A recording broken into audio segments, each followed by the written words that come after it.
नमस्कार. मी मीनल भोळे. आज आपणासमोर व्याकरणाचा घटक घेऊन आले आहे. घटकाचं नाव आहे अलंकार. आपण कथा, कादंबरी, कविता, नाटक अशा विविध साहित्यकृती वाचतो. त्यात नेहमीची साधी भाषा न वापरता वेगळी भाषा वापरली जाते.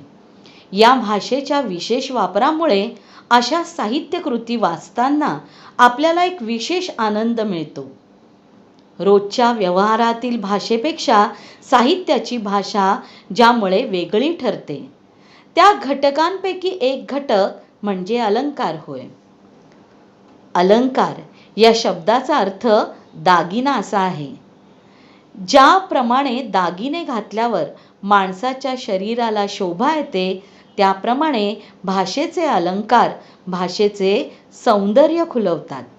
ज्यामुळे भाषेला शोभा येते त्या गुणधर्मांना भाषेचे अलंकार असे म्हणतात.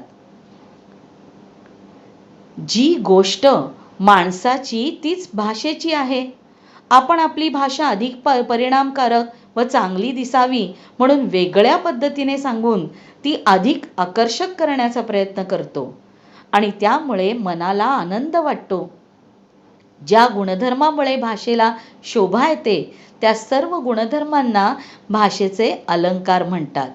कधी शब्दाच्या चमत्कृतीमुळे शोभा येते तर कधी अर्थचमत्कृतीमुळे.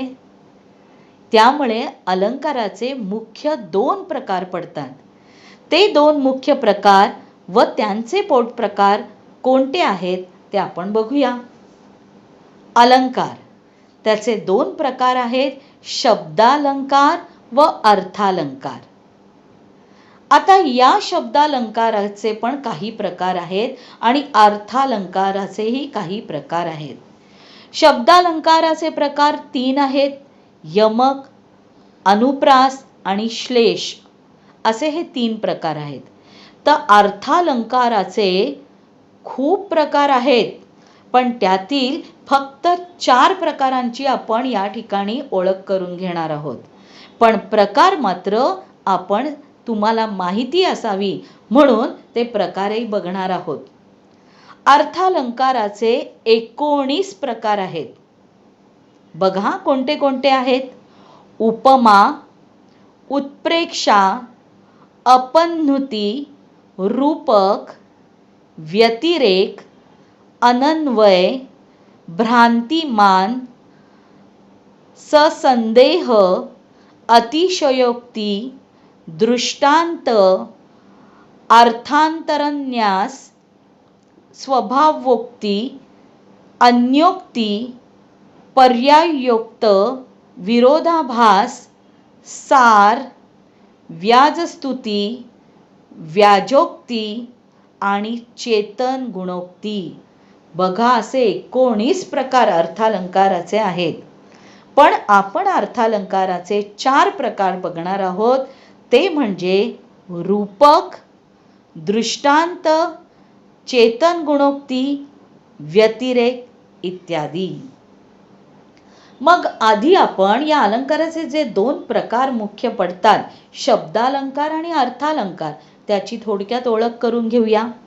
शब्दालंकार, शब्दांच्या चमत्कृतीपूर्ण रचनेतून भाषेचे सौंदर्य वाढवणाऱ्या गुणधर्मांना शब्दालंकार असे म्हणतात. अर्थालंकार कशाला म्हणतात तर शब्दांच्या अर्थपूर्ण योजनेतून सौंदर्य भाषेचे वाढवणाऱ्या गुणधर्मांना अर्थालंकार म्हणतात. बघा, शब्दांच्या चमत्कृती रचनेतून भाषेचं सौंदर्य वाढवणारे शब्दालंकार आणि शब्दांच्या अर्थपूर्ण योजनेतून भाषेचे सौंदर्य वाढवणारे गुणधर्म म्हणजे अर्थालंकार. विद्यार्थी मित्रांनो, आता अर्थालंकाराचे प्रकार पाहताना आपल्याला काही गोष्टी पण लक्षात ठेवायच्या आहेत महत्त्वाच्या.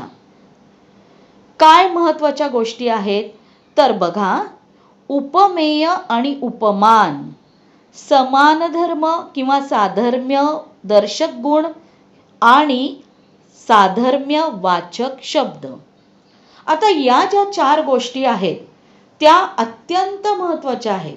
मग त्या कशा लक्षात ठेवायच्या? तर उपमेय म्हणजे काय? ज्याची तुलना करायची ते उपमेय. बघा, ज्याची तुलना करायची ते उपमेय. उदाहरणार्थ, आंबा साखरेसारखा गोड आहे. या उदाहरणात आंबा हे काय आहे? उपमेय आहे. कारण त्याची तुलना आपण साखरेशी केलेली आहे. म्हणजे ज्याची तुलना करायची ते उपमेय. मग आता उपमान काय असेल बघा? ज्याच्या बरोबर तुलना करावयाची ते उपमान. उदाहरणार्थ वरचंच उदाहरण आपण घेऊया. आंबा साखरेसारखा गोड आहे. इथे आपण बघितलं आंबा हे उपमेय आहे. त्याची तुलना केली आहे. कशाबरोबर केली आहे? साखरेबरोबर. आंबा कशासारखा गोड आहे? साखरेसारखा. आणि म्हणून साखर हे उपमान आहे, तर आंबा हे उपमेय आहे. आता याच्यामधला समान धर्म किंवा साधर्म्य दर्शक गुण काय आहे? आंबा आणि साखर दोन्ही वस्तूत असलेला जो सारखेपणा किंवा दोन वस्तूतील समान गुणधर्म जे आहेत त्याला आपण इथे साधर्म्य दर्शक गुण म्हणतो. आता आंबा आणि साखर याच्यामध्ये काय आहे सारखेपणा? गोडपणा. आणि त्याच्यामुळे गोडपणा जो आहे तो समान गुणधर्म आहे. साधर्म्यवाचक शब्द काय आहे मग? साधर्म्यवाचक म्हणजे काय? तर साधर्म्यवाचक वस्तूतील सारखेपणा दाखवण्यासाठी वापरलेला शब्द. उदाहरणार्थ बघा इथे काय दिलाय? आंबा साखरेसारखा गोड आहे. सारखा हा जो शब्द आहे यातून आपल्याला साधर्म्य दाखवलेलं आहे.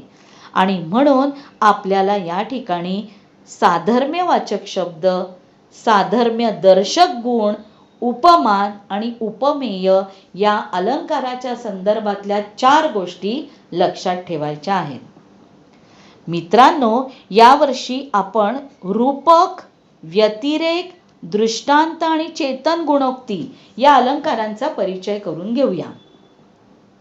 चला तर मग सगळ्यात पहिला अलंकार आहे रूपक अलंकार.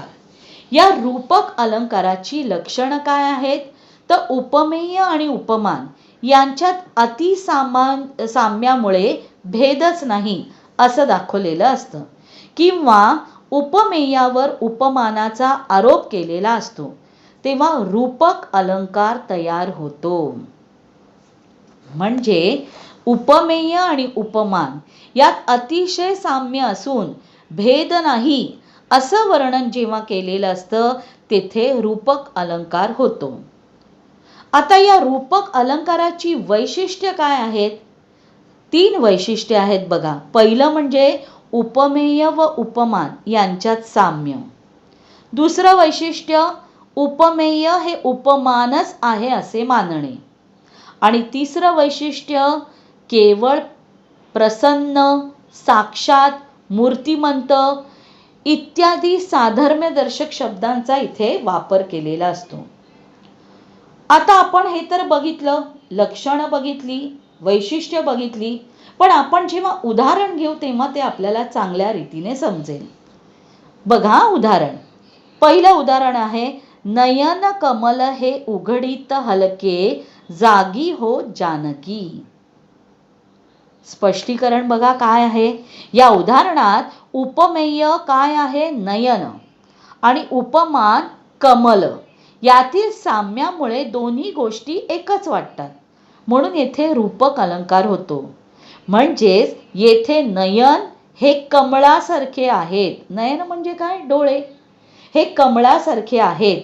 उपमा अलंकार अथवा नयन जणू काही कमलच आहेत, म्हणजे उत्प्रेक्षा अलंकार. असं न म्हणता नयन हेच कमल असं दर्शवलं आहे, म्हणून येथे रूपक अलंकार आहे. नयन कमल हे उघडित हलके, जागी हो जानकी. या ठिकाणी नयन जणू काही कमलच आहेत असं न म्हणता नयन हेच कमल असं दर्शवले आहे. आता आपण दुसरं उदाहरण घेऊया.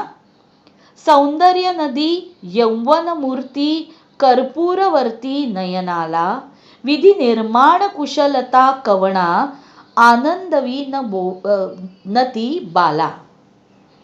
बघा, सौंदर्य नदी यौवन मूर्ती कर्पूरवर्ती नयनाला विधी निर्माण कुशलता कवणा आनंदवी नती बाला. याचं स्पष्टीकरण काय आहे? या ठिकाणी सौंदर्याची नदी, सौंदर्य नदी म्हणजे सौंदर्याची नदी, यौवनाची मूर्ती, नयनांच्या कापराची वात आणि ब्रह्मदेवाच्या निर्माण क्षमतेची कुशलता या सर्व गुणांचे भांडार म्हणजेच ती मुलगी आहे असे कवी म्हणतो. म्हणून येथे रूपक अलंकार झाला आहे. लक्षात ठेवा मुलांनो, जेव्हा वाक्यात उपमेय उपमान यांच्यातील साम्यामुळे दोन्ही गोष्टी अभिन्न दर्शवल्या जातात तेव्हा रूपक अलंकार होतो. अभिन्न म्हणजे ज्याच्यामध्ये भेद नाही, भिन्नता नाही. आपण याच्यातील काही आणखीन उदाहरणं घेऊया का? बघा, लहान मूल म्हणजे मातीचा गोळा, आकार द्यावा तशी मूर्ती घडते. उपमेय काय आहे? लहान मूल. उपमान काय आहे? मातीचा तो गोळा म्हणजे तो चिखलाचा गोळा. पण इथे दोन्ही याच्यामध्ये भिन्नता नाही. लहान मूल म्हणजेच मातीचा गोळा असं म्हटलेलं आहे. दुसरं उदाहरण आहे, ऊठ पुरुषोत्तमा वाटे पाहे रमा दावी मुखचंद्रमा सकळी कांसी. उपमेय आहे मुख, उपमान आहे चंद्र. बाई काय सांगो स्वामीची ती दृष्टी अमृताची वृष्टी मज होय. उपमेय स्वामीची दृष्टी आणि उपमान अमृताची वृष्टी. मेरा जीवन कोरा कागज कोरा ही रह गया. हे गाणं तर तुम्हाला सगळ्यांना माहिती आहे. मेरा जीवन कोरा कागज कोरा ही रह गया. मुद्दामून हे उदाहरण इथे घेतलेलं आहे बघा. उपमेय आहे जीवन आणि उपमान आहे कागज. पुढचं उदाहरण आहे, संसार सागरी विहरे जीवन नौका. उपमेय आहे संसार, उपमान आहे सागर. आणखीन एक उपमेय आहे जीवन आणि उपमान आहे नौका. तेव्हा विद्यार्थी मित्रांनो, मला असं वाटतं इथे रूपक अलंकार तुम्हाला नक्की नीट समजला असेल. आता आपण पुढे वळणार आहोत ते व्यतिरेक अलंकाराकडे. व्यतिरेक अलंकार दुसरा अलंकाराचा हा प्रकार, अर्थालंकाराचा दुसरा प्रकार. लक्षणं काय आहेत तर ती आपण आधी बघणार आहोत. मुख्य म्हणजे व्यतिरेक. शब्द कसा तयार झालाय? वि अधिक अतिरेक बरोबर व्यतिरेक. वि म्हणजे विशेष आणि अतिरेक म्हणजे आधिक्य. विशेष स्वरूपाचा अतिरेक म्हणजे व्यतिरेक होय. या अलंकारात उपमेयाचे उपमानावर विशेष आधिक्य दाखवलेले असते. आता या व्यतिरेक अलंकाराची वैशिष्ट्य काय आहेत तर विशेष आधिक्य दोन प्रकारे दाखवता येते. पहिलं उपमेयाचा उत्कर्ष दाखवून आणि दुसरं उपमानाचा अपकर्ष. उत्कर्ष आणि अपकर्ष बघा विरुद्ध अर्थाचे शब्द आहेत. उपमानाचा अपकर्ष दाखवून म्हणजे पहिल्या ह्याच्यात उपमेयाचा एकतर उत्कर्ष दाखवायचा किंवा उपमानाचा अपकर्ष दाखवून. उदाहरण आता आपण घेऊया बघा. अमृताहुनी गोड नाम तुझे देवा. माहिती आहे ना गाणं तुम्हाला? अमृताहुनी गोड नाम तुझे देवा नाम तुझे देवा. बघा या अभंगामध्ये अमृताहुनी गोड नाम तुझे देवा याचं स्पष्टीकरण काय देता येईल? या उदाहरणात उपमेय परमेश्वराचे नाम हे गोडीबाबत अमृतापेक्षाही म्हणजे उपमेयापेक्षाही श्रेष्ठ आहे असं मानलेलं आहे. बघा, अमृताहुनी गोड नाम तुझे देवा. दुसरं उदाहरण आहे, सांज खुले सोन्याहून पिवळे हे ऊन पडे. सांज खुले सोन्याहून पिवळे हे ऊन पडे. स्पष्टीकरण काय बघा. या ओळीत ऊन हे उपमेय आहे. या उपमेयाची तुलना पिवळ्या सोन्याशी केली आहे. संध्याकाळ झाल्यावर ऊन हे सोन्यापेक्षाही पिवळे म्हणजे तेजस्वी दिसते. म्हणजेच उपमेय हे उपमानापेक्षा श्रेष्ठ आहे असं वर्णिलं आहे. यामुळे येथे व्यतिरेक हा अलंकार झाला आहे. आपल्याला ही गोष्ट लक्षात ठेवायची आहे. जेव्हा कोणत्याही काव्यात वा वाक्यात उपमेय हे उपमानापेक्षा श्रेष्ठ दाखवले जाते तेव्हा व्यतिरेक अलंकार होतो. जेव्हा कोणत्याही काव्यात वा वाक्यात उपमेय हे उपमानापेक्षा श्रेष्ठ आहे असे दाखवले जाते तेव्हा व्यतिरेक अलंकार होतो. आणखीन एक गोष्ट मी तुम्हाला सांगणार आहे. व्यतिरेक अलंकारात पंचमी विभक्तीचे ऊन किंवा हून आपण बघितलेत ना सगळे विभक्तीचे प्रकार. प्रथमा, द्वितीया, तृतीया, चतुर्थी, पंचमी, षष्ठी, सप्तमी आणि संबोधन. त्यातल्या पंचमी विभक्तीचे जे प्रत्यय आहेत ऊन, हून, हे विभक्ती प्रत्यय तुलना करताना येतात. फरक दाखवताना तुलना करताना हे प्रत्यय येतात. तसेच या अलंकारात कधी उपमेयाचा उत्कर्ष दाखविलेला असतो तर कधी उपमानाचा अपकर्ष दाखविलेला असतो. मग आपण आणखीन उदाहरणं घेऊया का याची. बघा, उदाहरणार्थ कामधेनूच्या दुग्धाहूनही ओझ हिचे बलवान. उपमेय पायसदान म्हणजे खीर आणि उपमान काय आहे कामधेनूचे दूध. उपमेय आणि उपमान याबाबत या ठिकाणी शंका असल्या शेवटी मूळ काव्य जे दिलं आहे ते आपल्याला बघायचं आहे. बघा या ठिकाणी आता दुसरं उदाहरण आपण घेऊया. सावळा ग रामचंद्र रत्न मंच की झोपतो, त्याला पाहता लाजून चंद्र आभाळी लोपतो. उपमेय काय आहे रामचंद्र. उपमान काय आहे चंद्र. पुढचं उदाहरण घेऊया. संगे असता नाथा आपण प्रासादाहून प्रसन्न कानन. उपमेय कानन, उपमान प्रासाद. पुढचं उदाहरण. चंद्रमे जे अलांछन. आपण हे कशामधलं आहे बघा पसायदानामधलं आहे. चंद्रमे जे अलांछन मार्तंड जे तापहीन. हो की नाही. तेव्हा चंद्रमे जे अलांछन मार्तंड जे तापहीन ते सर्वही सदा सज्जन सोयरे होतू. ज्ञानेश्वरींच्या अध्याय 18 मधली ओवी 1798 ही ओवी आहे. ही उपमेय काय आहे संत सज्जन. उपमान काय आहे चंद्र. मार्तंड म्हणजे सूर्य. पुढचं उदाहरण आहे बघा. तू माऊलीहून मयाळ चंद्राहुनी शीतळ पाणियाहुनी पातळ कल्लोळ प्रेमाचा. अभंग गाथा आहे. अभंग क्रमांक 3538. उपमेय आहे देव. उपमान आहे माऊली, चंद्र आणि पाणी. आणखीन एक आपण गाण्याचं उदाहरण घेऊया. तुम्हाला गाणी आवडतात ना म्हणून आणखीन एक उदाहरण घेऊया. तुझे मैं चांद कहता था मगर उसमें भी दाग है, तुझे मैं सूरज कहता था मगर उसमें ही आग है.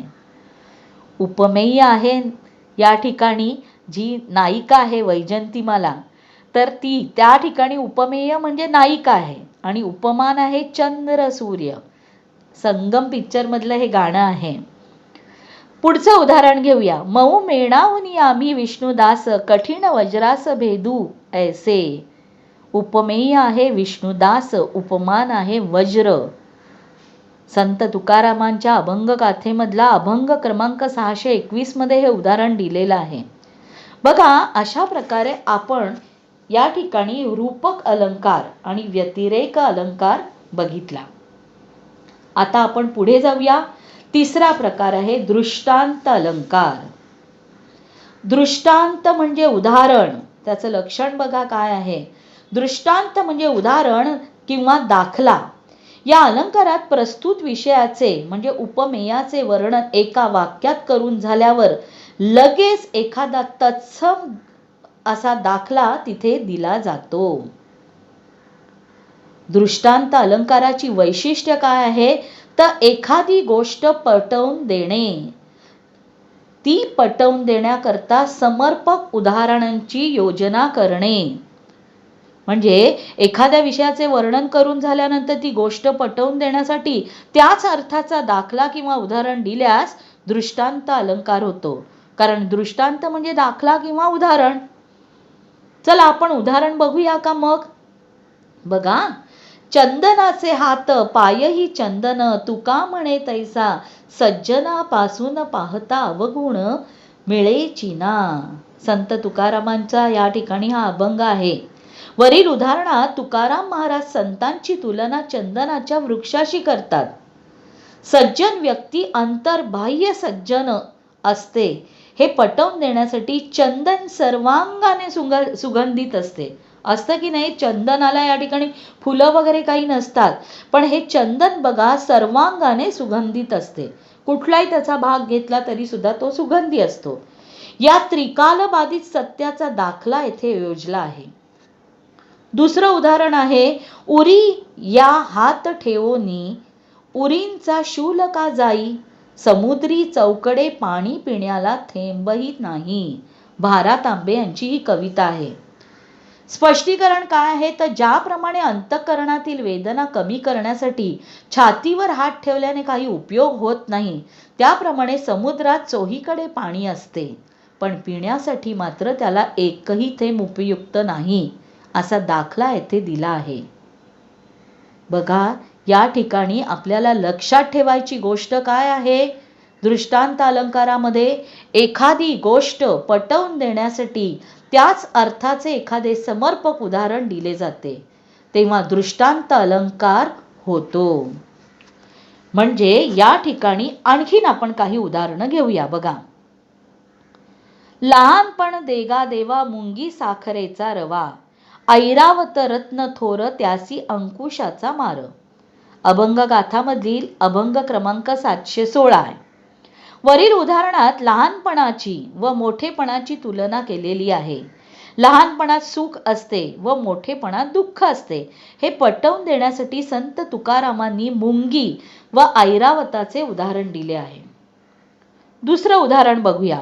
न कळता पद अग्नीवर पडे, न करी दाह असे न कधी घडे, अजित नाम वदो भलत्या मिसे, सकल पातक भस्म करीतसे. परमेश्वराचं नाव कोणत्याही निमित्ताने तोंडातून बाहेर आले की ते सर्व पाप नाहीसे करून टाकते हे पटवून देण्यासाठी अग्नीचे उदाहरण दिले आहे. नकळत पाय अग्नीवर पडला तरी तो भाजल्याशिवाय राहत नाही असा याचा अर्थ होतो. पुढचं एक उदाहरण आहे. महापुरे झाडे जाती तेथे लव्हाळे वाचती, तुका म्हणे हेची फळ पाय धरल्या न चळे बळ. अभंग गाथेमधील अभंग क्रमांक 717. भक्तांच्या ठिकाणी असलेली नम्रता पटवून देण्यासाठी लव्हाळ्याचा दाखला दिला आहे. या प्रकारे आपल्याला या ठिकाणी ही उदाहरणं जी सांगितलेली आहे त्या उदाहरणांवरून आपल्याला हा दृष्टांत अलंकार जो आहे तो दृष्टांत अलंकार अभ्यासता येईल. आता अगदी शेवटचा अलंकार म्हणजे काय आहे तर चेतन गुणोक्ती अलंकार आपण बघूया बरं का. त्याची लक्षणं काय आहेत. चेतनेचे गुण सांगणारी उक्ती म्हणजे चेतन गुणोक्ती.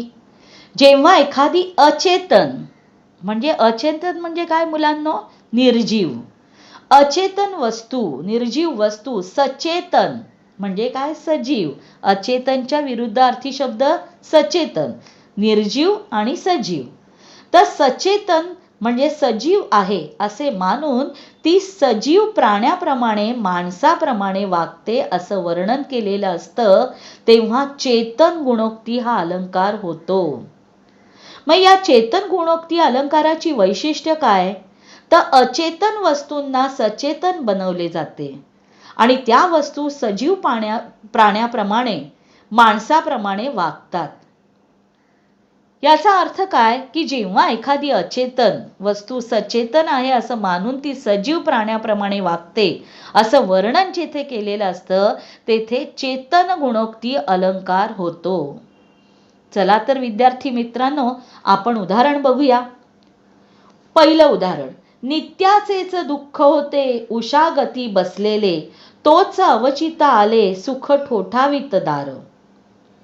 कृ ब निकुम यांच्या कवितेतील या ओळी आहेत. स्पष्टीकरण काय बघा.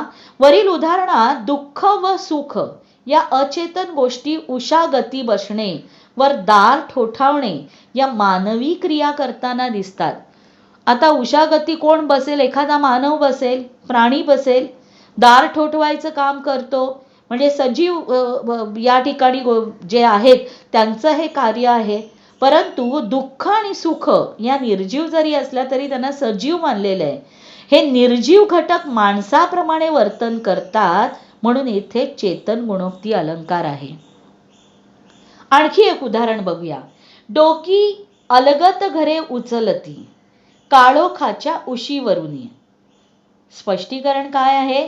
काळोखाच्या उशीवरून घरे आपली डोकी उचलतात. म्हणजे काय? तर झोपेतून जागी होतात. येथे घर हा निर्जीव घटक माणसाप्रमाणे वर्तन करतो असं वर्णन केलं आहे. म्हणूनच येथे चेतन गुणोक्ती अलंकार होतो. विद्यार्थी मित्रांनो, लक्षात काय ठेवायचं आहे? अचेतन वस्तूवर जेव्हा चेतनेचा किंवा मानवेतर प्राण्यांवर मानवी गुणधर्माचा आरोप केला जातो तेव्हा चेतन गुणोक्ती अलंकार होतो. वस्तू या कवितेतून पण तुम्हाला ही उदाहरणं घेता येतील. आपल्याला जी अभ्यासाला 10वीच्या पाठ्यपुस्तकात वस्तू कविता आहे त्याच्यामध्ये सुद्धा अशा प्रकारे खूप उदाहरणं आहेत. तर आणखीन काही उदाहरणं आपण बघूया चेतन गुणोक्ती अलंकाराची. बघा. चाफा बोले ना, चाफा चाले ना, चाफा खंत करी काही केल्या फुले ना, चाफा बोले ना. किंवा या ठिकाणी आला हा दारी उभा वसंत फेरीवाला, पोते खांद्यावरी सौंदर्याचे देईल ज्याचे त्याला. किंवा मंगल मंगल गीत म्हणे अस्फुट रजनी मूकपणे. पुढचं उदाहरण आहे कुटुंब वत्सल इथे फणस हा. बघा, कुटुंबाला इथे फणसाला या ठिकाणी कुटुंब वत्सल म्हटलेलं आहे. कुटुंब वत्सल इथे फणस हा, कटी खांद्यावर घेऊनी बाळे, कथिते त्याला कुशल मुलांचे गंगाजळीचं बेत आगळे. गंगाजळीचे बेत आगळे या ठिकाणी त्यांनी सांगितलेलं आहे. पुढचं उदाहरण बघा. उकडलेली अंडी, बटाटे, पुलाव व रस्सा खाऊन रस्ता तृप्त झाला. बघा, उकडलेली अंडी, बटाटे, पुलाव व रस्सा खाऊन रस्ता तृप्त झाला. या ठिकाणी या रस्त्याला सुद्धा मानवी जीवन जसं काय निर्जीवामधून सजीवामध्ये आणलेला आहे.